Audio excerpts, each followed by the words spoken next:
साथीहरु सम्पूर्णमा नमस्कार। म तपाईहरुको जीके प्रशिक्षक रश्मिराज पाण्डे आज हजुरहरु समक्ष म चाहिँ नेपालका नदीनालाहरु विशेष श्रृंखला 2 लिएर उपस्थित भएको छु। कृपया ध्यान दिएर चाहिँ यो भिडियोलाई अन्तिमसम्म हेरिदिनु होला। साथै विभिन्न किसिमका एक्जामिनेसनहरु जस्तै लोक सेवाका, नासु, अद्वैत, करेरा, विभिन्न संस्थानका एक्जामहरु, शिक्षक सेवा आयोगका एक्जामहरु दिनको लागि तपाईहरुलाई यो भिडियो निकै नै सपोर्टिभ हुन्छ भन्ने आशाका साथ म यो भिडियोलाई चाहिँ सुरु गर्न गइरहेका छु। आज नेपालका नदीनालाहरु श्रृंखला 2 मा हामीले विशेषतः छलफल गर्नुपर्ने कुरोहरु मैले तपाईहरुको पनि भौगोलिक विभाजन नाम, पौराणिक नाम हैन, नदी छ, नदीको किनारमा अवस्थित छ। 1 2 3 4 5 वटा कुराहरु छन् र यी कुराहरुको बारेमा छलफल गरिसकेपछि नेपालका नदीनालासँग सम्बन्धित केही चाहिँ प्रश्नोत्तरहरु पनि हामीले छलफल गर्नेछौँ। नदी प्रणालीको आधारमा नेपालको भौगोलिक विभाजनको कुरो छ। नदी प्रणालीको आधारमा नेपाललाई 3 वटा प्रदेशमा विभाजन गरिएको छ। कति प्रदेशमा भन्यो? 3 वटा प्रदेशमा। कुन कुन प्रदेश भनेपछि कोशी प्रदेश, गण्डकी प्रदेश र कर्णाली प्रदेश गरी 3 वटा प्रदेशमा विभाजन गरिएको छ।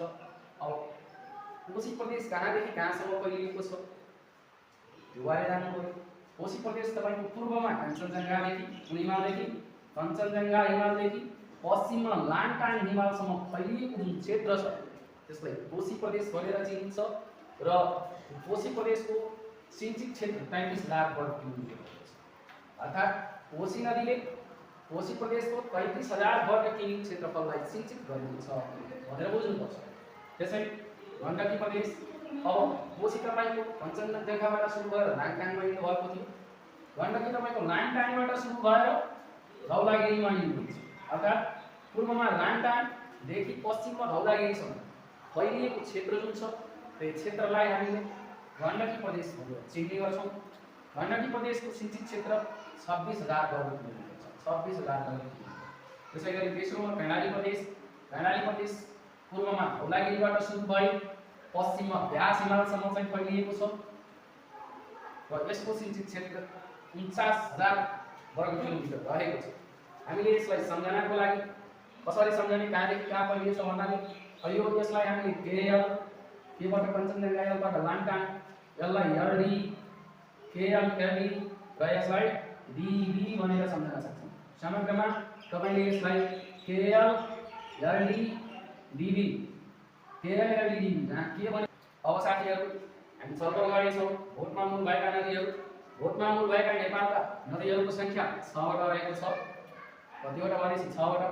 कुन कुन भन्नुहुन्छ भने यी नदीहरुमा अरुण, तमोर, कर्णाली, तामाकोशी, सुनकोशी र त्रिशुली पर्दछ। 6 वटा नदीहरु के त और नेपालमा यस्ता रहेछन् जसको मुहान चाहिँ के भन्छ त भोटमा छ।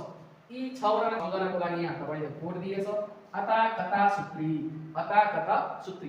अबाट अरुण, तबाट तामाकोशी, तबाट तमोर, तबाट कर्णाली, तबाट तामाकोशी, सुबाट सुनकोशी, त्रिबाट त्रिशुली गरेर जम्मा 6 वटा नदीहरु यस्ता छन् जो चाहिँ भोटमा मूल भएका नदीहरु अर्थात् तिब्बतमा मूल भएका नदीहरु।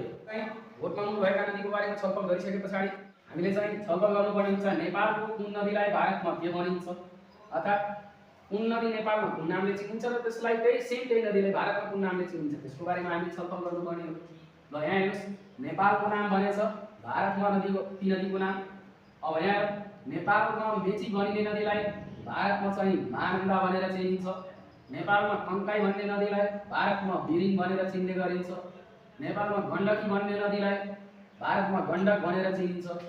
नेपालमा कर्णाली भनेर चिन्ने नदीलाई भारतमा घागरा भनेर चिन्ने गरिन्छ। नेपालमा कोशी भनेर चिनिने नदीलाई भारतमा दामोदर अथवा बिहारको दुःख भनेर चिनिन्छ। त्यसैगरी नेपालको बबाईलाई भारतमा सरयू भनिन्छ। साथीहरु यो सरयूको प्रसंग आएपछि मैले अलिकति थोरै के जोड्न चाहे। यो सरयू नदीको तटमै अयोध्या धाम अवस्थित छ। जनवरी 2024 साल जनवरी 22 को दिन रामललाको मन्दिरको उद्घाटन उद्घाटन साथीहरू अयोध्यामा बनेको रामललाको मन्दिर जुन छ त्यो नागरा शैलीमा बनेको छ। कुन शैली भन्दाखेरि नागरा शैली हैन। त्यस पछाडि मन्दिरका डिजाइनर को हुन् भनेर सोध्यो भने चन्द्रकान्त सोमपाल हुन्। चन्द्रकान्त सोमपाल यिनी हुन्। अनि त्यस्तै रामललाको बालकालले रामललाको मूर्ति कसले बनायो भनेर सोधियो भने यो मूर्ति बनाउने अरुण योगीराज हुन्। अरुण योगीराज हुन्। यो चाहिँ सानसामयिक विषयवस्तु हो साथीहरू। यहाँ प्रसङ्ग आएको हुनाले मैले यसरी चाहिँ जोड दिएको छु। त्यस्तै नेपालमा महाकाली भनेर चिनिने नदीलाई भारतमा शारदा भनेर चिन्ने गरिन्छ र यो महाकाली नदीले नेपाल र भारतको चाहिँ पश्चिमी सिमानालाई छुट्याउँछ। अब नेपालको कुन नदीलाई भारतमा के भनिन्छ भन्ने कुरो चाहिँ यहीँसम्म हो साथीहरू। यसलाई सम्झने कसरी त मेचीलाई महानन्द मेन, मेची महानन्द, कन्काईलाई बिरिङ, कन्काई कवि, कवि मेन कवि कन्काई बिरिङ, गण्डकीलाई गण्डक, गड गण्डकी गण्डक, कर्णालीलाई घाँगरा कघा, कर्णाली घाँगरा, कोशीलाई दामोदर, कोदा, कोदा कोशी दामोदर, बबईलाई सरयू, बस बबई सरयू, महाकालीलाई शारदा, मसा मसा। अब साथीहरू यसरी नै प्रसङ्ग आउँछ तपाईको नदीको किनारमा अवस्थित नेपालका केही सहरहरूको, नदीको किनारमा अवस्थित नेपालका केही सहरहरू। अब यसमा साथीहरू मैले तपाईहरुलाई एउटा कुरा के भन्न खोजेँ भन्दाखेरि यहाँ जुन मनिलो ट्रिक लगाइएको छ ती बाहेक बाँकी सबै ठाउँहरू सम्बन्धित जिल्लाका ब्र्याकेटमा भएका जिल्लाका सदरमुकाम हुन्। यो कुरो चाहिँ सम्झिराख्नु होला। जस्तै अब यहाँ सहर छ कुन नदीको किनारमा अवस्थित छ त्यो नदीको नाम छ काठमाडौँ। कुन जिल्लामा पर्छ? काठमाडौँमा पर्छ। कुन नदीको किनारमा अवस्थित? बागमती। पोखरा कुन जिल्लामा पर्छ? कास्की। कुन नदीको किनारमा अवस्थित? सेती गण्डकी। भरतपुर चितवन यो नारायणी नदीको किनारमा अवस्थित छ। बुटवल रूपन्देहीमा पर्छ, तिनाउ नदीको किनारमा अवस्थित छ। विराटनगर मोरङ जिल्लामा पर्छ भने यो भक्का नदीको किनारमा अवस्थित छ। त्यस्तै गरी धनुषा जिल्लामा अवस्थित छ, यो हर्दीनाथ नदीको किनारमा अवस्थित छ। त्यसै गरी दमौली तनहुँ जिल्लाको चाहिँ सदरमुकाम हो, यो मारी नदीको किनारमा अवस्थित छ। बेसी सहर लमजुङ जिल्लाको सदरमुकाम हो साथीहरू, यो भनेको वर्स्याङ्गी नदीको किनारमा अवस्थित छ। त्यस्तै डोल्पाको सदरमुकाम दुनै ठुलोभेरीको किनारमा अवस्थित छ। स्याङ्जाको सदरमुकाम पुतली बजार आँधीखोलाको किनारमा अवस्थित छ। त्यस्तै चितवनको मुगली त्रिशुली नदीको किनारमा अवस्थित छ। कपिलवस्तुको सदरमुकाम तौलियामा भन्दा मेरो आफ्नो ठाउँ मेरो जिल्लाको सदरमुकाम यो बाणीगङ्गा नदीको किनारमा अवस्थित छ। त्यसै गरी तपाईको महेन्द्रनगर कञ्चनपुर जिल्लाको सदरमुकाम महाकाली नदीको किनारमा अवस्थित छ। तुलसीपुर दाङको सदरमुकाम पाटुखोलाको किनारमा अवस्थित छ। मन्तली रामेछापको सदरमुकाम मन्तली धामाकोशीको किनारमा अवस्थित छ। सुर्खेतको वीरेन्द्रनगर सदरमुकाम विकासखोलाको किनारमा अवस्थित छ। झापाको भद्रपुर चाहिँ सदरमुकाम मेची नदीको किनारमा अवस्थित छ। तुङलिङटा सङ्खुवासोला जिल्लामा अवस्थित छ, त्यो चाहिँ अरुण नदीको किनारमा अवस्थित छ। त्यसै गरी मुगु जिल्लाको सदरमुकाम धनगढी मुगु कर्णालीको किनारमा अवस्थित छ। त्यसै मुस्ताङ जिल्लाको सदरमुकाम जोङसोङ काली गण्डकीको किनारमा अवस्थित छ। डोटी जिल्लाको सदरमुकाम दिपायल सेती नदीको पश्चिम सेती भनेर यसलाई चिनिन्छ है।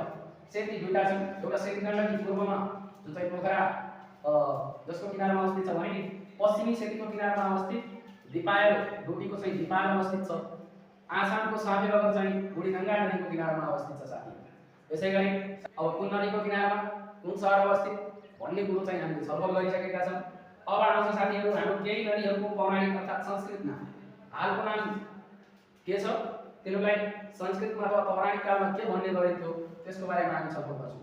नेपालका केही नदीको पौराणिक अर्थात् संस्कृत नाम भनेर यहाँ छ लेखिएको छ साथीहरू, प्रश्न हेर्न सक्नुहुन्छ। हालको नाम भएछ पौराणिक अथवा संस्कृत नाम भनिन्छ। अरुण नदीलाई महाप्रभा भनिन्छ, हनुमन्तीलाई हनुमती।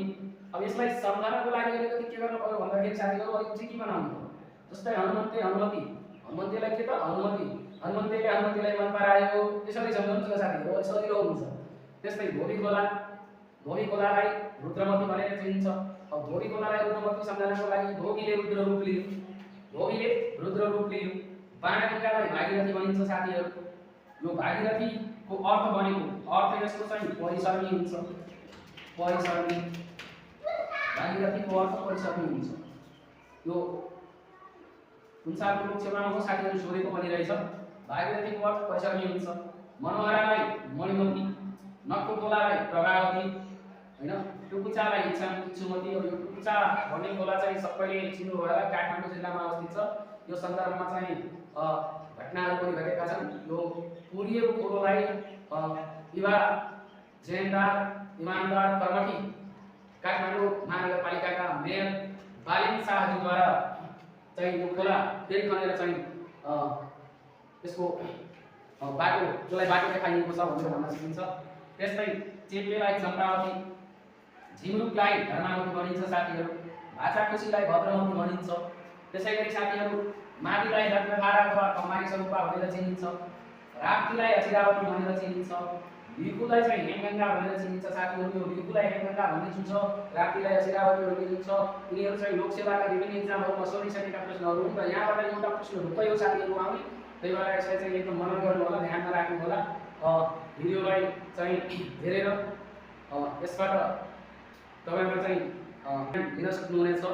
साथै आफ्नो प्रतिक्रिया पनि दिनु होला, भिडियो कस्तो लाग्यो भनेर, र च्यानललाई सब्स्क्राइब गरिदिनु हुनको लागि पनि हार्दिक अनुरोध गर्दै अब तालीलाई सूर्यमती भनिन्छ साथीहरू। के त तालीलाई सूर्यमती, काली गण्डकीलाई हरिगङ्गा, कृष्ण गण्डकी, कृष्ण भाख्या तीनटा नामले चिनिन्छ।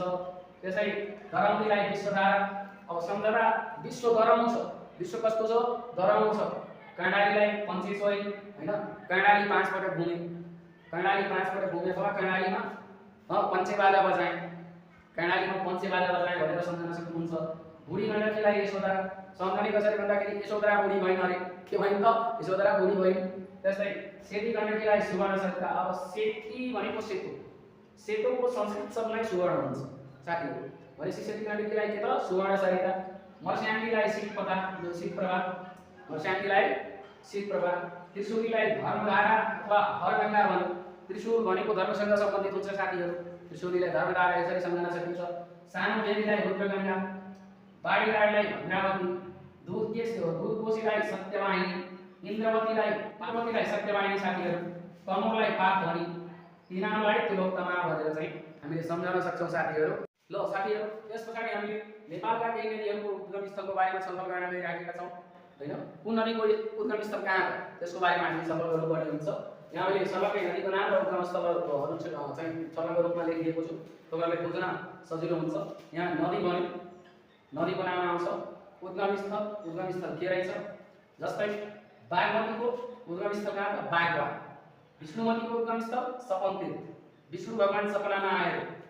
झिमरुकको गौमुखी यसरी सम्झनु होला, झिमरुकको गौमुखी, दुधकोशीको दुधकुण्ड हैन, दुधकुण्डबाट दुध नै निस्कन्छ हो कि हैन, दुधकुण्डबाट दुध नै निस्कन्छ, त्यही भएर दुधकोशीको दुधकुण्ड। लिखुको रोलवालिङ हिमाल। अब साथीहरू यो रोलवालिङ हिमाल जुन छ यससँग सम्बन्धित एउटा प्रश्न अहिले 2081 सालको निमाविको प्रथम तहमा चाहिँ एउटा प्रश्न आएको थियो। के सोधेको थियो भन्दाखेरि दिएका हिमालहरूमध्ये कुन महालङ्गुर हिम श्रृङ्खलामा पर्दैन भनेर सोधेको थियो। त्यसमा गौरीशंकर भन्ने हिमाल दिएको थियो, गौरीशंकर रोलवालिङमा पर्छ, बाँकी सबै महालङ्गुरमा पर्ने थिए। सम्झनु होला। मेची लालीखर्कबाट उत्पत्ति भएको हो भने, बुढी गण्डकी महेश हिमालबाट हैन, सेती सैपाल हिमालबाट, मुगु कर्णाली लद्दाख हिमालबाट, मर्स्याङ्गी दामोदर हिमालबाट, कमला कन्काई बाडीघाट ती तीनवटै नदीहरू तपाईको दोस्रो स्तरका नदी हुन्। दोस्रो स्तरको नदी भएको हुनाले यिनीहरूको उत्पत्ति कहाँ, महाभारत पर्वत श्रेणी भनेर बुझ्नुपर्छ। त्यस्तै ठुलो भेरीलाई मुकुट हिमालले उत्पत्ति गरायो, मुकुट हिमालबाट ठुलो भेरीको चाहिँ उत्पत्ति भयो। सम्झना चाहिँ कुन मान्छेले, कस्तो मान्छेले चाहिँ मुकुट लगाउँछ, ठुलो मान्छेले मुकुट लगाउँछ, त्यसरी सम्झनु होला साथीहरू। अलिकति ट्रिकी बनाएर सानो भेरीलाई धौलागिरीले जन्म दियो, अर्थात् सानो भेरीको चाहिँ उत्पत्ति स्थल उद्गम स्थल धौलागिरी हिमाल हो। सेती गण्डकी, अब यो सेती गण्डकी भन्ने बित्तिकै चाहिँ काशीको पोखरा सेती गण्डकी नदीको किनारमा अवस्थित छ। अब पोखरा भन्ने बित्तिकै हामीले के बुझ्नु पर्यो, कास्की जिल्लामा कुन हिमाल पर्छ रे, अन्नपूर्ण हिमाल पर्छ है। यसरी जुगल हिमालबाट उत्पत्ति भएको छ। सम्झने कसरी भन्दाखेरि इन्द्रवती तपाईको के हो त, सुनकोशीको सहायक नदी हो, सबैभन्दा पश्चिम भएर बग्ने नदी इन्द्रवती हैन। अब इन्द्रवती जुगल हिमाल चाहिँ कहाँ पर्छ त, सिन्धुपाल्चोक जिल्लामा पर्छ, जुन काठमाडौँबाट सबैभन्दा नजिक पर्ने हिमाल पनि हो, त्यसरी बुझ्नु होला। त्यसैगरी तपाईको गरमदी बुद्ध हिमालबाट, बाणगङ्गा चुरी पर्वत श्रेणीबाट उत्पत्ति भएको हो भने, महाकाली नदी जुन छ, जसले चाहिँ नेपालको पश्चिमी सिमाना भारतसँग छुट्याउँछ, त्यो नदीको उत्पत्ति अपि हिमालबाट भएको हो हो। त्यसरी चाहिँ हामीले नदीहरूका नेपालका नदीहरूका उद्गम स्थलको बारेमा चाहिँ जान साथीहरू नेपालका विभिन्न नदीनालाहरूको उद्गम स्थल अध्ययन गरिसके पछाडि अब हामीले नेपालका नदीनाला विशेष विविध जानकारीतिर जानुपर्छ। यसमा चाहिँ तपाईहरुले विविध जानकारीहरू पाउनुहुन्छ। ल सुरु गरौँ साथीहरू। जल स्रोतमा नेपाल विश्वको कतिौं धनी राष्ट्र भनेर चाहिँ छ? हामी सबैले थाहा छ जल स्रोतमा नेपाल विश्वको दोस्रो धनी राष्ट्र हो भने एसियाको पहिलो धनी राष्ट्र हो। त्यसैगरी विश्वको पहिलो धनी राष्ट्र जल स्रोतमा ब्राजिल हो साथीहरू। यहाँ प्रथम भनेर लेखिएको छ ब्राजिल, जुन चाहिँ दक्षिण अमेरिकामा पर्छ।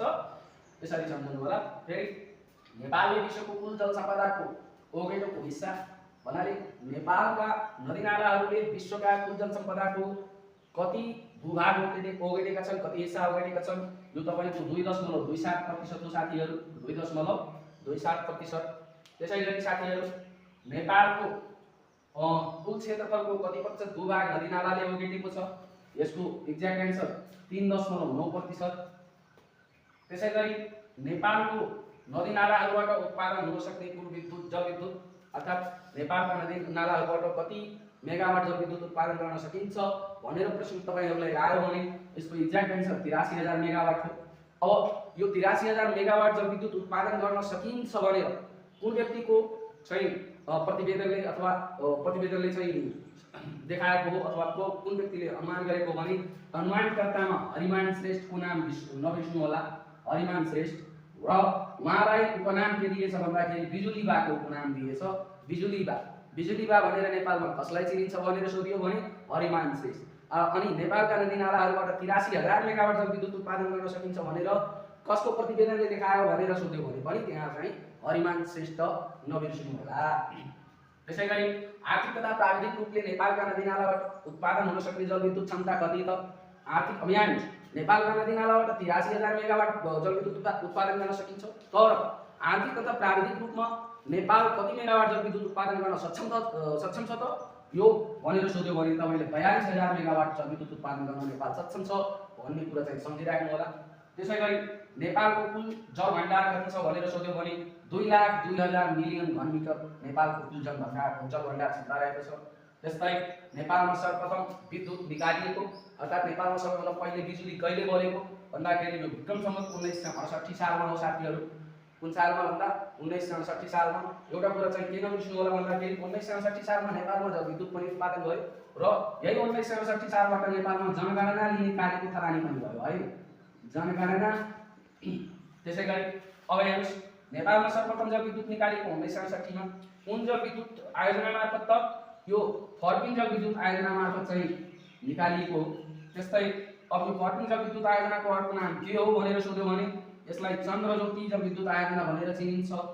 बनाउने राणा प्रधानमन्त्री को हुन् त? चन्द्र शमशेर हुन्। चन्द्र शमशेरले चाहिँ फर्पिङ जलविद्युत आयोजना निर्माण गर्न लगाएका थिए। त्यसैले यसलाई चन्द्रज्योति पनि भनिन्छ। यसको उत्पादन क्षमता कति छ भनेर सोध्यो भने 500 किलोवाट। कति त? 500 किलोवाट यसको उत्पादन क्षमता छ। कुन राष्ट्रको सहयोगमा अथवा कुन निकायको सहयोगमा बनेको हो भनेर सोध्यो भने यो बेलायत सरकारको सहयोगमा बनेको हो साथीहरू। त्यसरी चाहिँ हामीले बुझ्नुपर्छ। साथै अब यहाँ विश्वमा धेरै बालुवा बोक्ने नदी, यो रिपिट भइसकेको क्वेशन हो। विश्वमा सबैभन्दा धेरै बालुवा बोक्ने नदी वाङहो हो जुन चाहिँ चीनमा पर्छ। यसलाई पहेँलो नदी पनि भनेर चिन्ने गरिन्छ। त्यसैगरी साथीहरू विश्वमा पहिलो बढी बालुवा बोक्ने नदी वाङहो भयो जुन चीनमा पर्छ, जसलाई पहेँलो नदी पनि भनिन्छ। अब विश्वमा दोस्रो बढी बालुवा बोक्ने नदी कुन त? कोशी नदी हो जुन चाहिँ नेपालमा पर्छ। विश्वको सर्वाधिक उचाइबाट बग्ने नदी कुन त? अरुण नदी। यो चाहिँ करिब 6,000 मिटर भन्दा माथिको उचाइमा बग्ने नदी हो। त्यसै नेपालमा अरुण नदीको लम्बाइ कति छ भनेर सोध्यो भने 152 किलोमिटर। यो 152 किलोमिटर अरुण नदीको नेपालमा चाहिँ लम्बाइ भयो भने तपाईको तिब्बत देखि लिएर नेपालसम्म यसको लम्बाइ 720 किलोमिटर छ। कति? 720 किमी। यो कहाँदेखि भन्दाखेरि भोटदेखि नेपालसम्मको लम्बाइ 720 किलोमिटर। त्यस्तै दक्षिणबाट उत्तरतिर बहने नदी कर्णनासा नदी हो। यो तपाईको लोकसेवामा सोधिसकेको क्वेशन हो। यो ललितपुर जिल्लामा अवस्थित छ। त्यसै सबैभन्दा छोटा नदीहरू अवस्थित रहेको जिल्ला नेपालको कुन जिल्लामा सबैभन्दा छोटा नदीहरू अवस्थित छन् भनेर सोध्यो भने यसको आन्सर दाङ हुन्छ। के त? दाङ हुन्छ। फेरि सबैभन्दा बढी हिमस्रोत भएको नदी कुन त? सबैभन्दा बढी हिमस्रोत भएको नदी दुधकोशी जुन चाहिँ दुध कुण्डबाट उत्पत्ति भएको छ, हामी सबैले थाहा छ यो कुरा, अलरेडी हामीले यसको बारेमा छलफल गरिसकेका छौँ। त्यस्तै महाकाली नदीको उद्गम स्थल कुन त, अघि नै हामीले छलफल गरिसकेका छौँ साथी, यसको उत्पत्ति स्थल अपी हिमाल हो। कुन हिमाल त? अपी हिमाल। त्यसै गोही पाइने नेपालका नदीहरू, गोही नेपालका विशेष गरेर दुईवटा नदीमा मात्र पाइने गरिन्छ साथीहरू। पहिलो नारायणी भयो, दोस्रो चाहिँ बबई। यी दुईटा नदीमा गोही पाइने गरिन्छ। फेरि एउटै नामले दुईतिर बग्ने नदीहरू, एउटै नामले दुईतिर भन्दाखेरि पूर्वतिर पनि त्यही नामले र पश्चिमतिर पनि त्यही नामले बग्छ। यो भएको तपाईँको राप्ती नदी भयो, राप्ती नदी। त्यस्तै सेती नदीको अर्को नाम के त? सेती नदीलाई हामीले अब सेती गण्डकी भन्यो भने सुवर्ण सरिता भयो। सेती गण्डकी सेती मात्रै भन्यो, पश्चिमी सेती मात्र भन्यो भने त्यसलाई बाँसडो सरुपा भनिन्छ साथीहरू। के त? बाँसडो सरुपा भनिन्छ। उत्तरवाहिनी नदी हामीले अलरेडी चाहिँ डिस्कस गरेर दक्षिणबाट उत्तरतिर बग्ने नदी अर्थात् उत्तरवाहिनी नदी कर्मानासा जुन ललितपुर जिल्लामा अवस्थित छ। उत्तरगङ्गा भनेर सानो भेरीलाई चिनिन्छ। नदीलाई भन्दा उत्तरगङ्गा भनेर सानो भेरीलाई, जसको चाहिँ उत्पत्ति स्थल धौलागिरी हिमाल हो। अब ठुलो भेरीको उत्पत्ति स्थल फेरि पनि मैले रिपिट गरेँ, ठुलो मान्छेले नै मुकुट लगाउने हो। ठुलो भेरीको उत्पत्ति स्थल मुकुट हिमाल हुन्छ साथीहरू। उत्तरगया भनेर त्रिशुली नदीलाई चिनिन्छ साथीहरू। उत्तरगया भनेर त्रिशुली नदीलाई चिनिन्छ। मुगलिङ यही त्रिशुली नदीको चाहिँ किनारामा अवस्थित छ। साथै यसलाई धर्मधारा भनेर चिन्ने गरिन्छ। त्यस्तै अरुण नदीको तिब्बती नाम के त? अरुण नदीको तिब्बती नाम फुचुङ। के त? फुचुङ, फुचुङ। नबिर्सनु होला साथीहरू। त्यसैले बुढी गण्डकी र त्रिशुली नदी क्षेत्रमा पर्ने एकमात्र हिमाल, अब यहाँ हेर्नु त, बुढी गण्डकी र त्रिशुली दुईवटा नदीको चाहिँ नदीको बीचमा पर्ने एउटा मात्र हिमाल, यो क्षेत्रमा पर्ने एउटा मात्र हिमाल कुन त? गणेश हिमाल हो साथीहरू। अर्थात् बुढी गण्डकी नदी र त्रिशुली नदी यी दुईटै नदीको क्षेत्रभित्र पर्ने एउटा सिंचित क्षेत्रभित्र पर्ने एउटा मात्र हिमाल कुन त? गणेश हिमाल भनेर बुझ्नुपर्छ साथीहरू। यसरी नै साथीहरू हाम्रो नेपालका नदीनालाहरू विशेष श्रृङ्खला 2 यही अन्त्य हुन्छ। आशावादी छु आजको यो भिडियो तपाईहरुलाई निकै नै फाइदाजनक हुनेछ, तपाईहरुलाई विभिन्न किसिमका चाहिँ कम्पिटिटिभ एक्जामहरुमा सहयोगी हुनेछ भन्ने म पूर्ण विश्वस्त छु।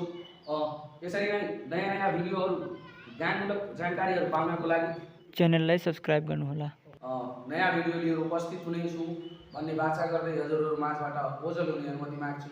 हस्, धन्यवाद, नमस्कार, सबैको दिन शुभ रहोस्।